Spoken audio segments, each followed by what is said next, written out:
नमस्कार दोस्तों। Stock market studies में फिर से एक बार आपको बहुत बहुत स्वागत है। तो आज मैं फिर से आपके सामने कुछ इंपॉर्टेंट कंपनी का अपडेट शेयर करने वाला हूं। तो इस वीडियो को जरूर लास्ट तक देखिएगा, क्योंकि इस वीडियो के अंदर कंपनी के इंपॉर्टेंट इन्फॉर्मेशन के साथ साथ कुछ गुड न्यूज भी है जो कंपनी आपको देने वाला है, वो भी मैं आपके साथ शेयर करूंगा। तो वीडियो के लास्ट तक बने रहिएगा। तो सबसे पहले मैं बात करूं टाटा टेक्नोलॉजीज लिमिटेड के बारे में।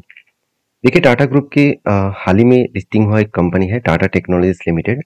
हाल ही में मतलब देखा है तो इसी साल में कंपनी लिस्टिंग हुआ, और लिस्टिंग होने के बाद भी कंपनी लगातार गिरते चले जा रहे हैं। और यहाँ पे बहुत सारे दोस्तों का ये भी कहना है कि कंपनी जिस तरीके से गिरावट का माहौल दिखा रहा है, तो कंपनी तो मतलब खत्म हो जाएगा, बहुत बुरी तरीके से तो पिटाई हो रहा है। ऐसे बिल्कुल नहीं। कंपनी जब लिस्टिंग हुआ था वो मतलब दुगना से भी ज़्यादा लिस्टिंग गेन देखने को मिला आईपीओ में। और उसके बाद देखिए कंटिन्यूसली प्रॉफिट बुकिंग स्टार्ट हुआ। और आप सभी जानते हैं आईटी सेक्टर के ऊपर पहले ही प्रेशर है, तो उसके कारण इस कंपनी के ऊपर भी थोड़ा सा प्रेशराइज बनता हुआ देखने को मिले। फिर भी इस कंपनी के ऊपर कुछ अपडेट्स हैं जो मैं सबसे पहले आपको बताना चाहूँगा। देखिए, company first time board announcement कर रहा है कि फाइनेंशियल ईयर 2024 में कंपनी डिविडेंड देने वाले हैं। तो company first time dividend announcement करने वाला है। और डिविडेंड कब अनाउंसमेंट करेगा? जब इसका क्वार्टर 4 का रिजल्ट आएगा। तो क्वार्टर 4 का जब रिजल्ट आएगा तब इसका डिविडेंड कितना कंपनी देने वाला है वो जरूर आपके साथ डिस्कस किया जाएगा। तो ऑब्वियसली यहाँ पे कब रिजल्ट आएगा आप देख सकते हैं। The board Tata technologies will meet on May 3, मतलब 3 तारीख को, मई मंथ के 3 तारीख को, to consider the payment of dividend for the financial year 2024। मतलब 3 तारीख को आपको डिविडेंड अनाउंसमेंट मिल जाएगा कितना डिविडेंड कंपनी देने वाले हैं। तो देखिए, किसी भी कंपनी के ऊपर एक चीज को नोटिस करना कि कंपनी डिविडेंड, स्प्लिट, बायबैक ये सारी चीज इसीलिए देते हैं क्योंकि लोगों को एक्स्ट्रा बेनिफिट मिले, जिसके चलते उस कंपनी के ऊपर लोग बने रहे। तो देखिए, कंपनी के ऊपर क्या परफॉर्मेंस सही है वो देखना बहुत इंपॉर्टेंस है। चाहे कंपनी कुछ भी दो, मतलब कुछ भी दे दे।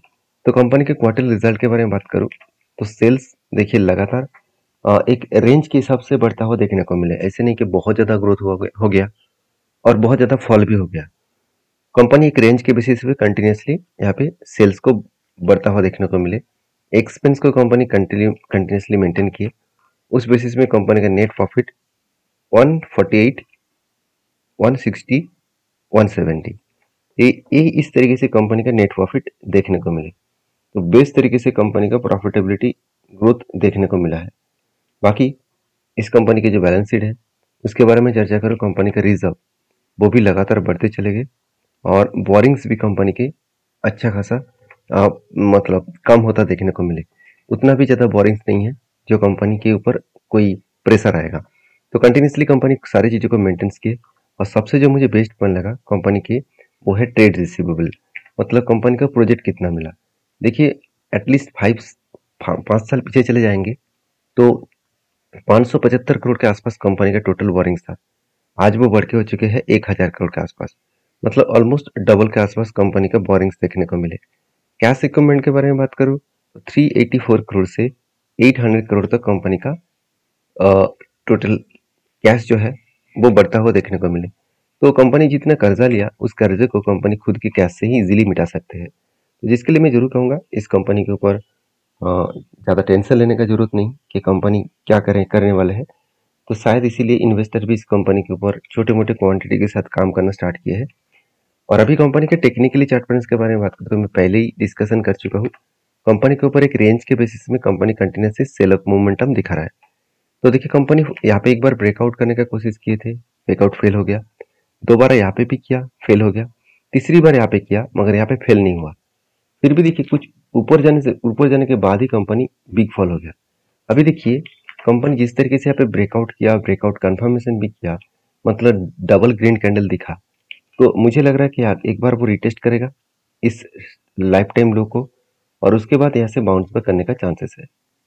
अगर यहाँ से बाउंस बैक करे तो इसका जो हाई है 1340 के आसपास, इस लेवल तक रीबैक करने का कोशिश करेंगे।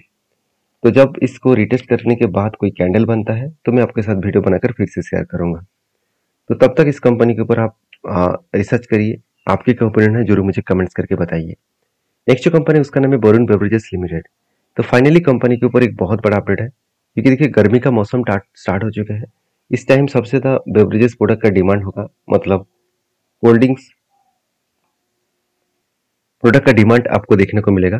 तो उसीलिए शायद कंपनी ने एक बहुत बड़ा अनाउंसमेंट भी कर चुके हैं।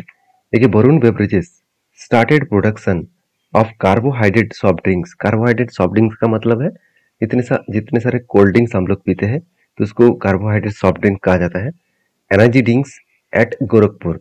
तो गोरखपुर में कंपनी जो मतलब प्रोडक्शन का जो सिचुएशन है वो स्टार्ट हो चुके हैं। इंडिया जो फैक्ट्रीज है उस फैसिलिटीज के ऊपर कंपनी खुद के प्रोडक्शन करना स्टार्ट कर चुके हैं। तो बेसिकली इस बार गर्मी का मौसम बहुत ज़्यादा है और गर्मी लगातार बढ़ते चले जा रहे हैं, और ये भी बताया जा रहा है कि अपकमिंग दिनों में और भी ज़्यादा गर्मी बढ़ने वाले हैं। तो जिसके चलते मुझे लग रहा है कि जो बेसिकली मतलब जो कार्बोहाइड्रेट ड्रिंक्स है इसका डिमांड बहुत ज़्यादा बढ़ने वाला है। क्योंकि मैं खुद ही देखता हूँ दुकान के सामने हर छोटे दुकान में पान के स्टॉल में भी आपको कोल्ड ड्रिंक्स देखने को मिल जाएगा, और बाकी बड़े दुकानों में भी आपको कोल्ड ड्रिंक्स देखने को मिल जाएगा। तो बेसिकली इस तरीके से प्रोडक्ट के ऊपर आपको फोकस होना चाहिए। इस टाइम इस कंपनी का ग्रोथ होने का चांसेस है। अब इसी बेसिस में मैंने क्या किया, एक ट्रेड लिया था। वो ट्रेड को जिस तरीके से थे, कंपनी बहुत दिनों तक एक रेंज क्रिएट किया, उसके बाद ब्रेकआउट किया, और एक बार रिटेस्ट करने के बाद कंपनी ऊपर जाने का कोशिश कर रहा है। तो बेसिकली कंपनी यहाँ पे एक स्ट्रांगली रेंज को एक लेवल को ब्रेक किया, और जब भी इस रिटेस्ट करने के बाद ब्रेकआउट किया तो मैंने एक क्या क्या किया, यहाँ पे एक एंट्री लिया। यहाँ पे एक एंट्री लिया और मेरा टारगेट जो है वो 1:3 रेशियो का टारगेट रखा। अभी देखिए जिस तरीके से कंपनी यहाँ पे वॉल्यूम कर रहे हैं, मुझे नहीं लग रहा उतना स्ट्रांगली वो ऊपर जा सकते, क्योंकि पहली बात मार्केट अगर बुल रन में होता तो ये ऊपर चला जाता। मार्केट अभी डेली बेसिस कंटिन्यूसली वोलेटिलिटी के ऊपर है। एक दिन गिर रहा है, दूसरे दिन थोड़ा सा जंप किया, फिर से नेक्स्ट दिन में गिरावट हो गया। क्यों? आप सभी जानते हैं इसराइल के साथ जो ईरान के युद्ध स्टार्ट हो चुके हैं।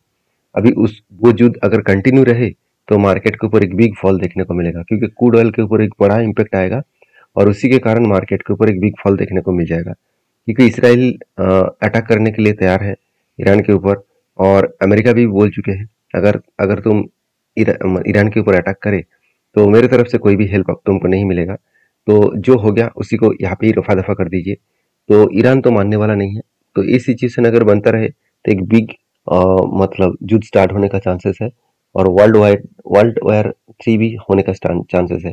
अगर इस तरीके से सिचुएशन बने तो मार्केट का धजिया उड़ जाएगा, सारे शेयर में एक वीक फॉल देखने को मिलेगा। तो इसके लिए तैयार रहिएगा, और मैं तो इस कंपनी के ऊपर कंटिन्यू करूंगा। आपकी क्या राय है जरूर कमेंट्स करना, क्योंकि बेसिकली मैं इस कंपनी के ऊपर इसलिए कंटिन्यू कर रहा है क्योंकि कंपनी में ग्रोथ और पोटेंशियल बहुत हाई है, और कंपनी के जो रिजल्ट है वो 30 अप्रैल कंपनी का रिजल्ट अनाउंसमेंट हो चुके हैं।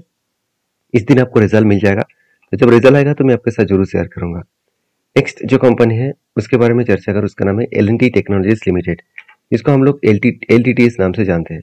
तो बेसिकली इस कंपनी के ऊपर मैं एक पॉजिटिव थिंकिंग लेकर हमेशा चलता हूँ, क्योंकि इसका बिजनेस बहुत स्ट्रांग है।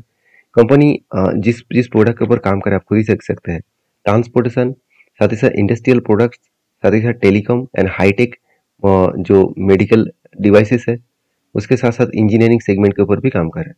तो कंपनी बेसिकली फॉर्च्यून 500 में कंपनी का नाम 69 में देखने को मिलेगा। तो कंपनी 53 वर्ल्ड के 53 कंपनी सॉरी मतलब फॉर्च्यून 500 में कंपनी एंड इंडिया में, माफी चाहता हूँ, R&D के हिसाब से कंपनी 53 जो वर्ल्ड के कंट्रीज है, मतलब जितने सारे कंट्रीज है उसमें से 53 रैंकिंग में कंपनी का नाम देखने को मिलेगा। तो बेसिकली कंपनी की जो ग्रोथ है बहुत स्ट्रांग है, कंपनी का डेप्थ एकदम ना के बराबर है, और कंपनी के देखिए सबसे जो पॉजिटिव पॉइंट आपको लगेगा वो है कंपनी का पी रेशियो।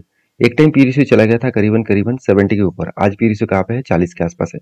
तो बेसिकली कंपनी का जो पी रेशियो है वो जिसका मीडियम पी रेशियो है 5 साल का, उसी के आसपास देखने को मिला। मतलब वैल्यूएशन थोड़ा सा मतलब हाई तो है, मगर उतना ज़्यादा हाई नहीं है।